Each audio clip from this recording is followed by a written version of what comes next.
قابل تحسین ہیں وہ لوگ جو علم والے ہیں، خاص طور پر جو دین کا علم رکھتے ہیں۔ وہی لوگوں کے لیے نہ صرف زیادہ فائدہ مند ہیں بلکہ اصل میں امت کی خدمت کر رہے ہیں۔ علامہ رضوان مدنی بھی ایسے ہی علماء کرام میں سے ہیں جو دن رات علمی خدمات میں مصروف ہیں۔ الحمدللہ رب العالمین والصلاة والسلام علی سید المرسلین، اما بعد فاعوذ باللہ من الشیطان الرجیم، بسم اللہ الرحمن الرحیم۔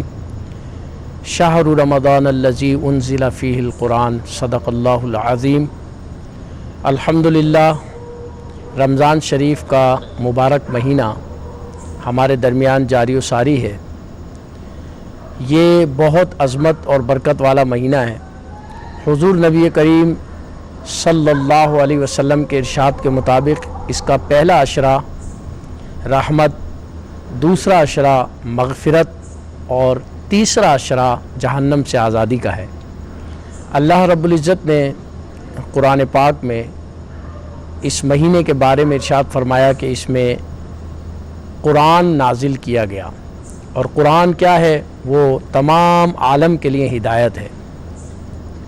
رمضان شریف کا مہینہ اتنی عظمت والا مہینہ ہے کہ نہ صرف یہ روحانی طور پر ہمیں برکت عطا فرماتا ہے، بلکہ فزیکلی طور پر اور سائنسی اگر ہم طریقے سے اس کو دیکھیں تو یہ ایک انسان کے لیے بہت ہی فائدہ مند، نفع بخش مہینہ ہے۔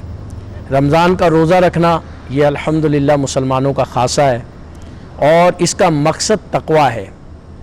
روزے اللہ رب العزت کے ارشاد کے مطابق پچھلی امتوں پر بھی فرض کیے گئے تھے، ان کے انداز کے مطابق۔ فرمایا کہ تم سے پہلے جو امتیں گئیں ان پر بھی روزے فرض کیے گئے تھے، کتب علیکم، ان پر بھی روزے تھے اور تم پر بھی روزے فرض کیے گئے ہیں۔ پچھلی امتوں میں جو روزے فرض کیے گئے تھے ان کی صورتیں مختلف تھیں۔ حضرت داؤد علیہ السلام کی امت پر صوم داؤدی تھا، ایک دن روزہ ایک دن افطار۔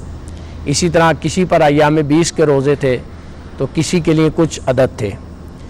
لیکن ہمارے لیے الحمدللہ رمضان شریف کے 30 دن پورے مہینے کے روزے فرض کیے گئے، اور اللہ تبارک و تعالیٰ نے ارشاد فرمایا لعلکم تتقون، یہ روزے تمہیں اس لیے دے گئے کہ تمہارے اندر تقوی پیدا ہو جائے۔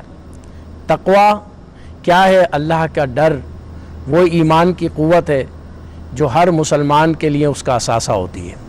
لعلکم تتقون، تمہارے اندر تقوی پیدا ہو جائے۔